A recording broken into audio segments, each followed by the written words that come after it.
Olá pessoal, estamos de volta com a do Vale Saúde e hoje a nossa convidada especial é a doutora Suzel, uma amiga muito querida que nos deu a honra de estar aqui hoje contando um pouco da sua experiência como médica e depois de uma experiência pessoal também que ela passou recentemente. Suzel, obrigada por estar aqui com a gente.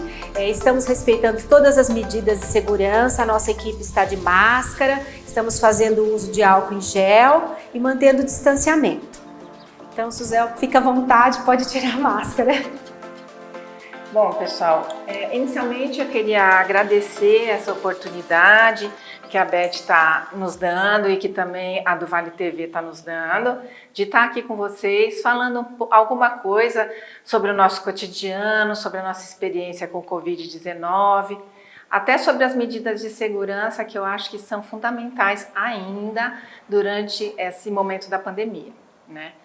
Então, Suzel, conta pra gente essa questão do relação médico-paciente. Como que você vê essa situação hoje em dia? Porque a gente está vendo que está havendo um certo distanciamento, uma falta de acolhimento. Isso é extremamente importante para o paciente. Então conta um pouco pra gente dessa experiência que você tem, que eu sei que você é uma pessoa muito acolhedora e você é uma médica generalista. Então conta pra gente essa importância. Na verdade, a relação médico-paciente, ela não é ensinada nos bancos escolares, na graduação de medicina, né? Ela vem de um propósito de educação, no meu conceito, né? Que já vem de família isso, e que aos poucos, na sua formação, na sua prática clínica, você vai desenvolvendo essa ferramenta. Eu acho que realmente hoje a gente tem algumas coisas que fizeram com que essa relação se deteriorasse. Por exemplo, hoje a gente não tem mais o médico de família, ele está sendo substituído por médicos especialistas, por várias ferramentas de atendimento online, de consultas, telemedicina, né? Não que isso não sejam ferramentas importantes para o mundo moderno, mas a relação médico-paciente ela está se deteriorando. E ela também se deteriora na medida que você não tem tempo, né? Hoje o tempo do médico ele é curto. Então, normalmente uma consulta com bom acolhimento, com todas aquelas queixa principal, história pregressa da moléstia atual, tudo aquilo que a gente aprende no banco escolar, você tem que fazer em 15 minutos, né? É impossível você ter um acolhimento adequado, ter uma relação médico-paciente boa numa consulta de 15 minutos. Entendi. Mas é uma coisa importante. A gente nota que, vamos supor, com esse relacionamento, às vezes até a melhora do paciente se dá através de uma consulta médica. Às vezes você ainda nem medicou esse paciente, mas o fato de você ouvi-lo, de você entender a situação que ele está passando, isso ajuda muito na melhora dele, logicamente acompanhado de todo o tratamento médico que você vai dispensar, mas isso faz uma diferença muito grande, né? E a gente nota assim que apesar de ter hoje o médico de família nas unidades, com as subespecialidades, assim, isso ficou meio truncado, né? Fragmentado, né? Hoje a gente não vê o paciente como um todo, né? O médico da atualidade, ele vê fragmentos do paciente, né? Vou citar um exemplo, ortopedia, por exemplo. Hoje você não tem um ortopedista, você tem o especialista do pé, o especialista do joelho, né? E com isso, o do joelho não trata o pé, o do pé, por sua vez, não trata o joelho. E o paciente acaba tendo que ir em muitas consultas com vários médicos diferentes e ele não tem aquele médico de referência dele, né? Acho que perdeu isso. O que eu acho que a relação médico-paciente também fortalece é a fidelização do paciente. Acho que hoje o termo paciente e cliente estão muito juntos, né? Porque muitas vezes o paciente nem é um paciente, ele é um cliente. Como você mesma falou, às vezes ele precisa só de alguém que o escute, que entenda todo o cenário que ele está vivendo, né? Eu só ia falar isso, porque o conceito de saúde pela OMS não é só a ausência de doença, é muito mais, né? É o bem-estar físico, psíquico, social, né? Acesso a uma renda familiar razoável, ter uma moradia adequada, ter acesso a lazer. Tudo isso é um conjunto que complementa. E se faltar ainda a questão do acolhimento, a gente nota que isso fica dificultado às vezes em unidades básicas, porque você tem que atender durante um tempo, você precisa atender X pacientes e às vezes você deixa um pouco essa parte de acolhimento. E isso a gente está vendo que ao longo do tempo ele está se perdendo, né? Mas que é uma coisa que tem que ser resgatada, né? Talvez a unidade da saúde da família, que é preconizado agora que os municípios façam essa adesão de forma integral, isso talvez ajude a melhorar um pouco mais. Não sei como que você vê essa questão do médico de família, das unidades hoje em dia. Então, na verdade, se a gente se aprofundar, o SUS é o padrão de saúde ideal, né? Tudo que o SUS preconiza. O médico de família é ideal.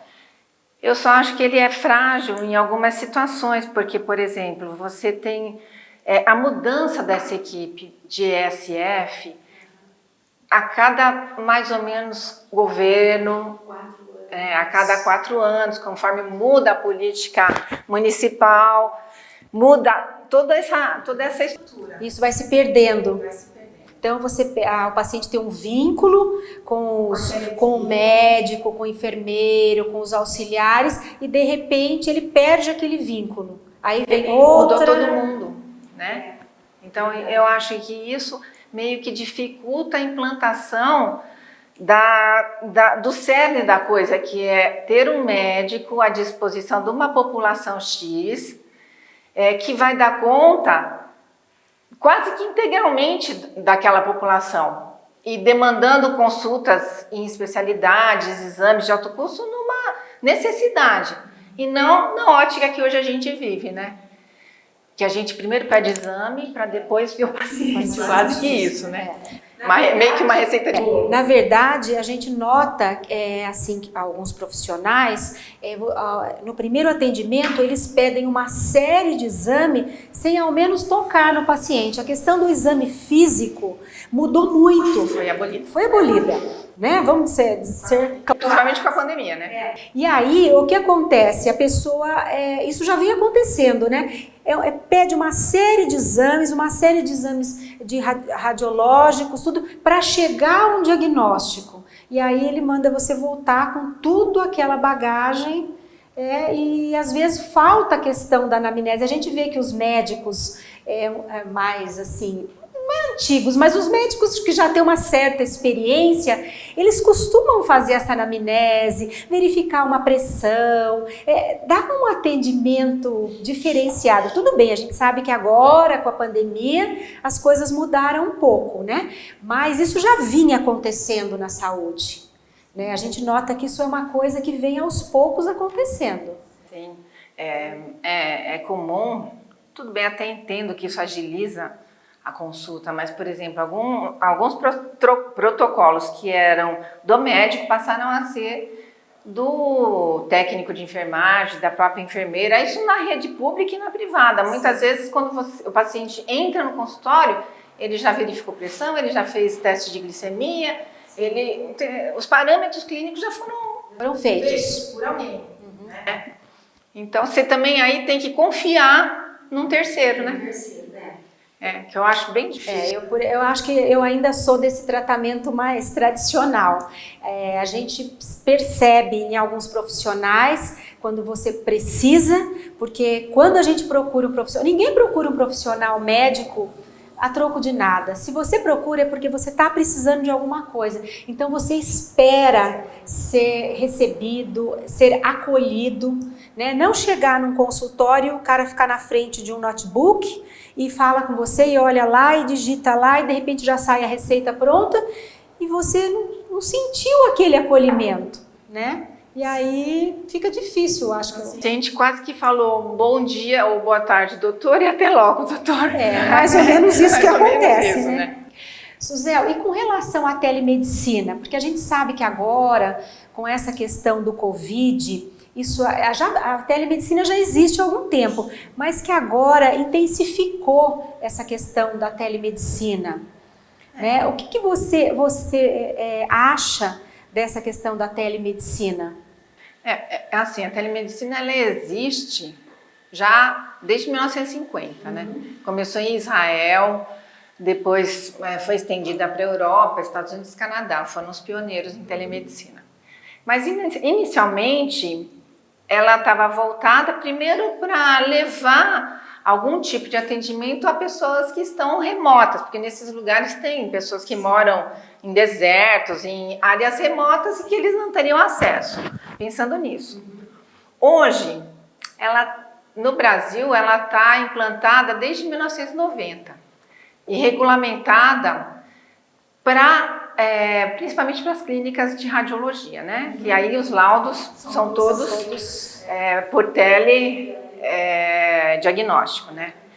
A gente tem exemplo disso no nosso pronto-socorro de Avaré, que a radiologia ela é toda informatizada e não se tem mais impressão e nem chapa, né? Sim, não tem mais isso, está lá no computador e o médico vai ver isso no computador. O seu médico acessa, né, tem uma senha, né, acessa ao teu exame e aí vê o diagnóstico, o resultado do exame, tudo online. Isso. Uma ferramenta excelente, né? Agora, a teleconsulta... Eu ia falar, e o que você acha da teleconsulta? Porque a gente vê que isso está em alta também. Com relação à pandemia, isso aumentou muito. Já existia, mas aumentou. E ela foi regulamentada pelo Conselho Federal de Medicina e pelos conselhos de Estado, né? No nosso CREMESP, agora com a pandemia, porque até agora ela só era regulamentada para diagnóstico, né? Para laudo. Mas assim, eu acho uma ferramenta frágil. Excelente, viabiliza o acesso dos pacientes, né, dos clientes, mas não tem relação médico-paciente, né? Você tem do outro lado, o paciente, mas você não tem o exame clínico, o exame físico, o tato, né? Que, como eu sou da época das antigas, isso para mim é fundamental. Ferramenta ótima. Precisamos avaliar o uso dela. Dá para fazer telemedicina em algumas áreas? Dá. Hoje a gente tem a inteligência artificial que você tem até o dispositivo que mede a pressão, que faz a glicemia, que vê a frequência cardíaca. Mas não é todo mundo que tem acesso, isso, né, a essa questão de fazer esses exames. De ter isso à disposição. Exato. Alto custo. Sim. O Brasil ainda é um país de terceiro mundo, né? Eu acho que isso, para a nossa realidade, ainda é um pouco distante. Algumas especialidades, talvez isso ainda seja possível. Não sei, pensei até talvez na área de psiquiatria, que você às vezes tem que atender um paciente que está longe, e não para você iniciar um tratamento, mas um paciente que você já conheça. Aí chama monitoramento. Seria um monitoramento, né? Então, acho que algumas especialidades, você acha que daria para ter essa teleconsulta sem prejudicar essa questão na qualidade? Então, eu acho que sim, né? Por exemplo, em dermatologia, algumas lesões que você pode fotografar, e hoje as fotos, elas têm uma resolução muito boa, principalmente, né, através de multimídia, então, sem problema, né? Na cardiologia, por exemplo, esses startups, esses aplicativos de eletrocardiograma, hoje, por exemplo, você não precisa nem saber ler eletro, né? Você compra um app e você dá o seu plantão tranquilo, né? Então, ferramentas boas, beleza, né? Mas falta o acolhimento. Precisamos saber usar essa ferramenta. Porque às vezes você tem a ferramenta e não usa de forma adequada e o diagnóstico fica ruim, né? Você não consegue fechar um diagnóstico. E é importante também que aquilo que você vai adquirir dessas ferramentas seja qualificado, né? Tipo, é um especialista que está laudando, né? Sim, sim. Porque senão você pega uma empresa de eletrocardiograma e não é cardiologista que está laudando. Então, aí vem aqueles laudos assim. Loucos, né? E complicados para fazer o diagnóstico. Pessoal, vamos encerrar agora o nosso primeiro bloco e voltamos num segundo momento, onde a Suzel vai nos contar um pouquinho mais sobre o Covid e sua experiência.